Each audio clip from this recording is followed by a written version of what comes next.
For more than 35 years, Dr. Tim Tootin told Baltimore stories right here on TV 11. And he was not just a beloved member of our TV 11 family, he was just beloved throughout the communities that he served. And tonight we are paying tribute to our friend, our colleague, and our mentor. And we start by taking a look back at Tim's career.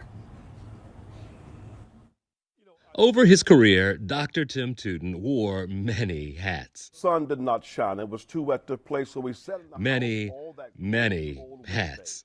Of the thousands of days he spent covering education, snow days may have been his favorite. And if he wore your school's hat on a snowy day, rejoice, no class. Which is ironic, because for 35 years, Dr. Tim Tootin reported with plenty of it. Class. Tim is the Dean of Education Reporting for the Baltimore Metro region. The only full-time education reporter in Baltimore, Tim, like a school kid, never missed an opportunity to have fun, including at the Polar Bear Plunge. Man, this thing has grown like crazy since I did it back 14 years ago, but they are ready. Special Olympics of Maryland had a surprise for the doc at the 2024 plunge. So today, in honor of everything you've done in the community for education, this is the Tim Tootin Unified Champion Schools Plunge. He also owned the newsroom. You knew when Tim walked into the newsroom every day because it got louder, it got more energetic, and it was certainly a lot more fun.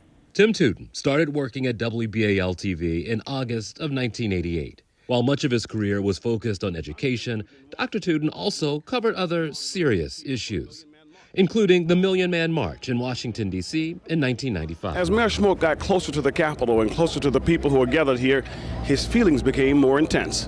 He was also reporting the night President Ronald Reagan was shot. If I remember, he'll tell you the story about they put him in one of those old Ford cars when Reagan got shot and said, "We need you to get to the hospital to cover, whatever press conference or whatever he had to do."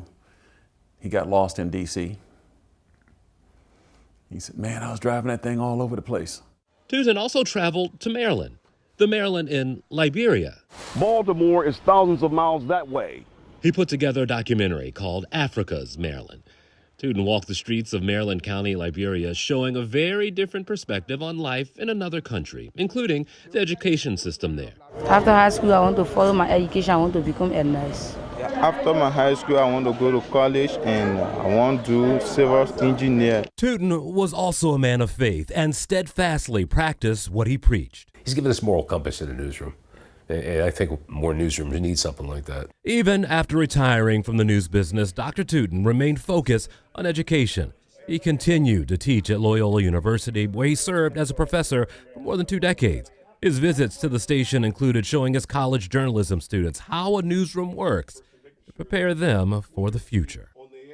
He retired from WBAL-TV. But do you ever stop being a teaching minister, teaching journalist, a father,